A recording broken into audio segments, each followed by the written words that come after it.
갈라디아서 4장 12에서 31절 말씀입니다. 형제들아, 내가 너희와 같이 되었은즉 너희도 나와 같이 되기를 구하노라.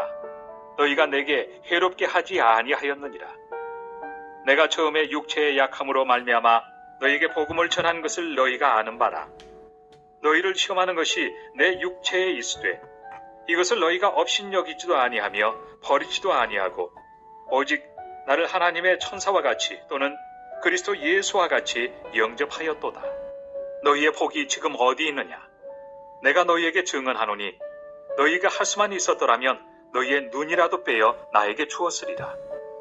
그런즉 내가 너희에게 참된 말을 함으로 원수가 되었느냐?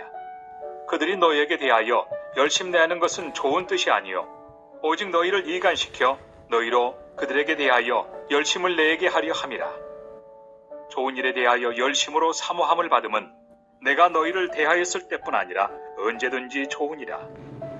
나의 자녀들아, 너희 속에 그리스도의 형상을 이루기까지 다시 너희를 위하여 해산하는 수고를 하노니 내가 이제라도 너희와 함께 있어 내 언성을 높이려 함은 너희에 대하여 의혹이 있습니다. 사랑하는 형제 여러분, 3월 3일 목요일 저녁 묵상에 오신 것을 환영합니다. 이방 지역인 갈라디아 교회는 바울에게서 복음을 듣고 믿음으로 구원을 받았으나 바울이 떠난 후 율법주의자들이 교회를 미혹하여서 율법주의로 경도되고 말았습니다. 그래서 갈라디아서 편지로서 바울이 진리를 다시 설파하고 믿음으로 돌아오도록 설득하고 있습니다. 3장에서와 11절까지에서 바울은 언약이 율법보다 먼저 있었던 것이므로 나중에 생긴 율법이 언약을 폐하지 못하므로 믿음으로써 얻은 구원을 율법이 폐하지 못한다는 것을 말했습니다. 또한 율법은 유아기 때까지만 필요한 몽학선생과도 같이 성년 이전까지만 필요한 후견인이나 청지기와도 같이 그리스도가 오실 때까지만 한때 구원 역사의 미숙한 시대에 그리스도께로 인도하기 위하여 교육적 도구로서 한때 사용된 것에 지나지 않으므로 언약대로 드디어 그리스도가 오신 후에는 율법이 폐한 것임을 말합니다. 그리스도께서 대속의 제사를 십자가에서 드리신 것을 하나님 아버지께서 받으셨으므로 부활로서 나타난 것인데요. 제사법과 무관하게 받으셨으므로 제사법이 철폐된 것이 그리스도의 운명하심과 동시에 성소의 휘장이 위에서 아래로 찢어진 그 사건인데요. 그 사건은 곧 율법 철폐 선언과도 같은 하나님의 행동 언어였습니다.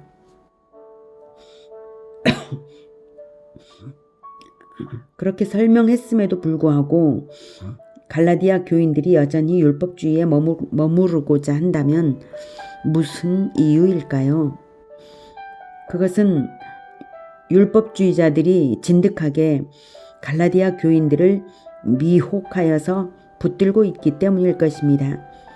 그리고 그런 정경은 다시금 율법주의에 매여서 노예가 된 형상과도 같습니다. 그래서 바울은 이제는 갈라디아 교인들의 사랑에 호소하며 간절한 언어로 애원합니다. 12절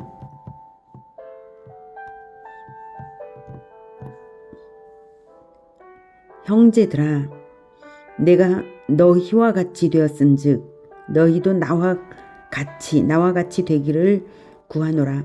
너희가 내게 해롭게 하지 아니하였느니라.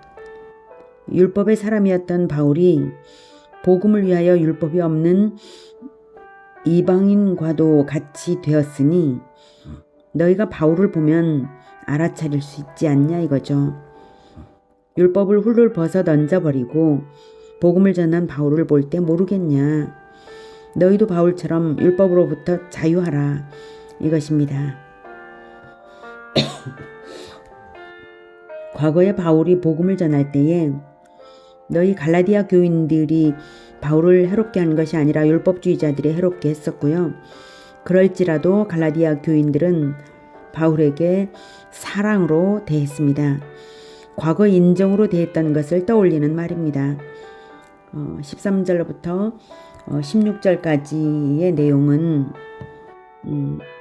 이제 과거 갈라디아 교회 개척 시절에 갈라디아 교인들은 바울의 육체의 약함, 아마도 어떤 몹쓸 질병을 바울이 앓는 것을 보면서도 갈라디아 교인들은 바울을 업신여기지도 아니하고 버리지도 아니하고 오직 하나님의 천사와도 같이 그리스도 예수와 같이 영접했습니다. 그것은 참으로 복된 일이었습니다.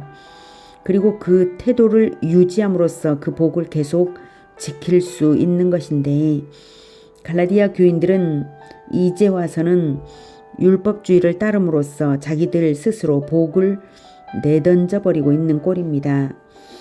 그래서 15절 너희의 복이 지금 어디 있느냐.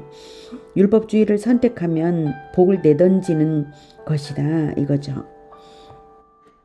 과거에 바울을 지극히 사랑하던 너희들인데 할 수만 있다면 너희 눈이라도 빼어 바울에게 주었을 정도로 바울을 사랑하던 그들인데 이제는 율법주의에 미혹되어서 자유의 복음을 전하는 바울과 원수가 되고 있으니 바울이 진리를 말한 것 때문에 갈라디아 교인들과 원수가 되는 원통한 일이 벌어지는구나 하고 한탄하고 있는 것입니다.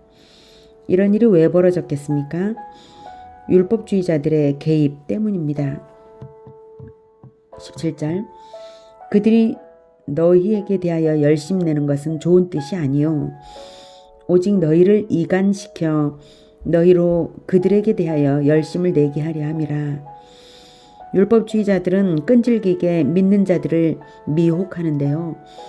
그 목적은 자기들에게 복종시키고자 하는 종교 사기입니다. 사기적인 우상숭배나 다를 바가 없습니다. 율법에 매이게 하는 것은 결국 행위를 숭상하고 사람을 섬기게 만드는 것이니 형상숭배요 인간 우상화를 유도하는 종교 사기나 다를 바 없는 것입니다. 율법주의는 그리스도의 열심을 내게 하는 것이 아니라 결과적으로 그리스도로부터 믿는 자들을 이간시키는 것입니다. 그리스도의 대속의 은혜는 잊어버리고 자기의 율법적 행위를 의존하게 하기 때문입니다. 18절 좋은 일에 대하여 열심으로 사모함을 받음은 내가 너희를 대하였을 때뿐 아니라 언제든지 좋으니라. 너희들의 열심이 진정 좋은 것을 위한 열심이라면 바울이 왜 말리겠냐 이거죠. 진정한 열심이라면 언제든지 환영이지만 율법주의적 열심은 결코 좋은 것이 아니다 이것입니다. 19, 20절 나의 자녀들아 너희 속에 그리스도의 형상을 이루기까지 다시 너희를 위하여 해산하는 수고를 하노니 내가 이제라도 너희와 함께 있어 내 언성을 높이려 함은 너희에 대하여 의혹이 있음이라. 바울은 매우 간절하여서 나의 자녀들아 라고 부릅니다. 마치 자기가 직접 낳은 자녀들인 것처럼 바로 그런 마음으로 부릅니다. 복음을 전하여 교회를 개척할 때에 한 영혼 한 영혼에게 다가가 복음을 믿게 할 때에 정말이지 출산하는 어미의 심정으로 하지 않았겠습니까? 그런데 이제 다시 너희들을 출산하는 수고를 새롭게 하겠노라는 것입니다. 왜냐하면 율법주의에 경도되고 있으니 바로잡아서 이제 진정으로 그리스도의 형상을 이루기까지 내가 너희를 새로 낳아야겠다 이것입니다. 율법주의가 그리스도의 형상을 만들지 못합니다. 오직 그리스도를 본받아서 성육신 정신으로 갈라디아 사람들과 연합하는 것만이 다시 갈라디아 교회를 새롭게 할 것입니다. 바울이 그리스도를 본받으면서 그 역할을 해주어야 하는 것이죠. 하지만 직접 가지는 못하니까 편지로라도 더욱 처절하게 설득 들어갑니다. 21절부터 계속 듣겠습니다. 내게 말하라. 율법 아래에 있고자 하는 자들아, 율법을 듣지 못하였느냐?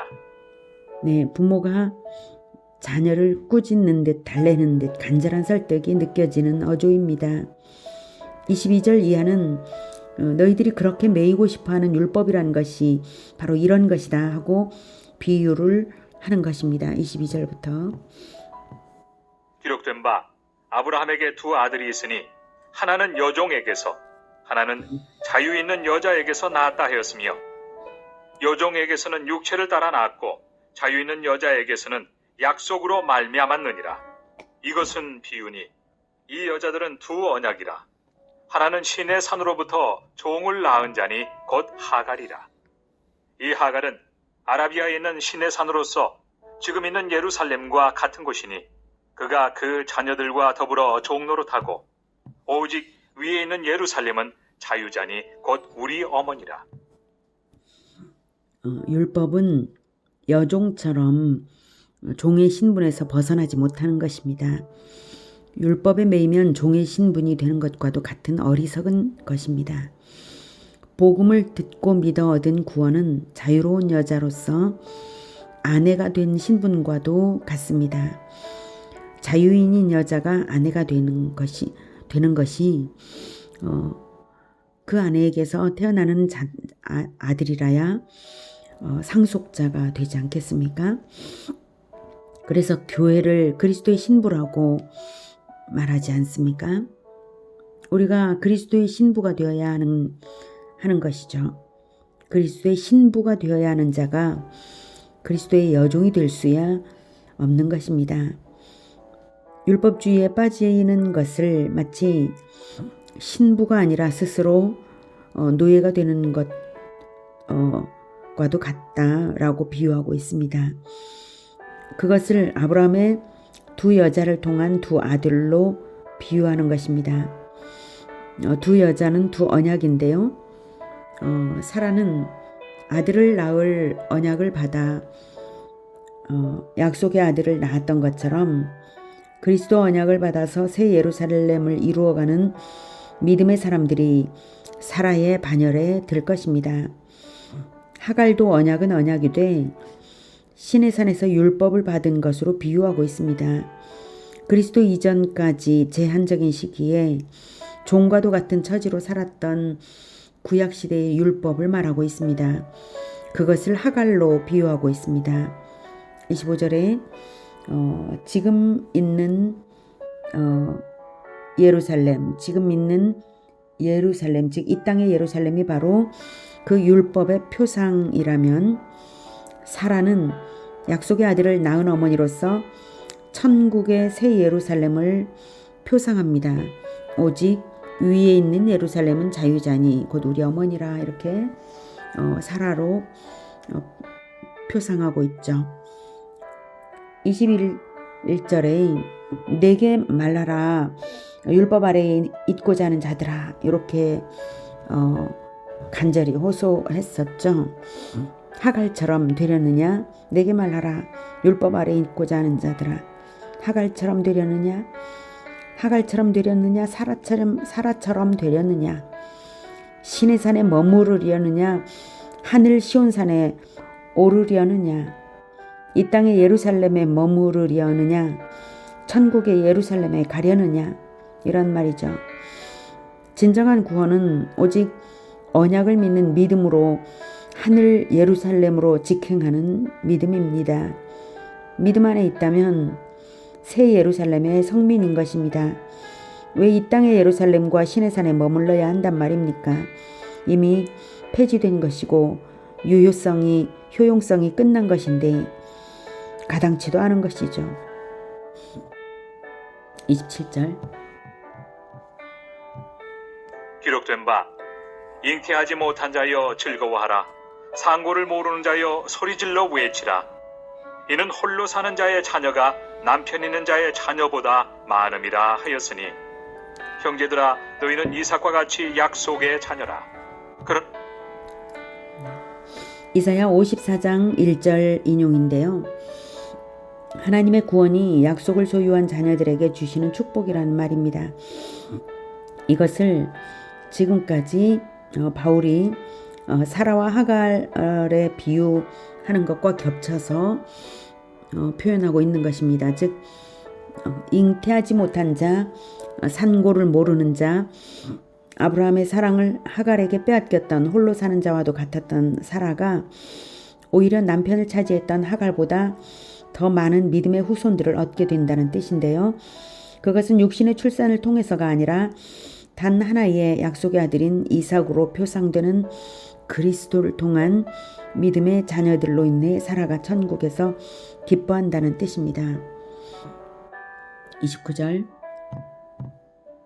그때 육체를 따라 난 자가 성령을 따라 난 자를 박해한 것 같이 이제도 그러하도다. 네, 육체를 따라 난 자, 즉 이스마엘이 성령을 따라 난 자, 즉 약속의 아들 이삭을 박해한 것 같이 지금도 율법주의자들이 성령을 따라 난 믿음의 자녀들을 속이고 있으니 통탄스러운 것입니다. 30절 그러나 성경이 무엇을 말하느냐? 여종과 그 아들을 내쫓으라. 여종의 아들이 자유 있는 여자의 아들과 더불어 유업을 얻지 못하리라 하였느니라. 그런즉 형제들아, 우리는 여종의 자녀가 아니요 자유 있는 여자의 자녀니라. 하갈은 결국 이스마엘과 함께 쫓겨났던 것처럼 율법주의와 그 추종자들은 구원으로부터 이탈될 것입니다. 오직 약속의 아들을 믿는 믿음으로서만 천국의 유업은 받을 수 있는 것입니다. 성령을 받아서 성령의 인도를 받는 사람은 율법에 얽매일 필요가 없습니다.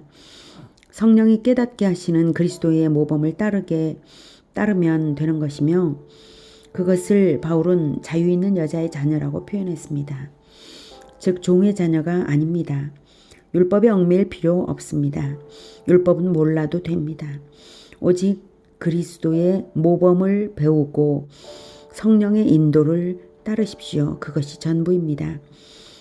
예수 그리스도께서 십자가에 못 박히신 것은 죄와 율법의 저주로부터 해방시키기 위하여 행하신 일입니다.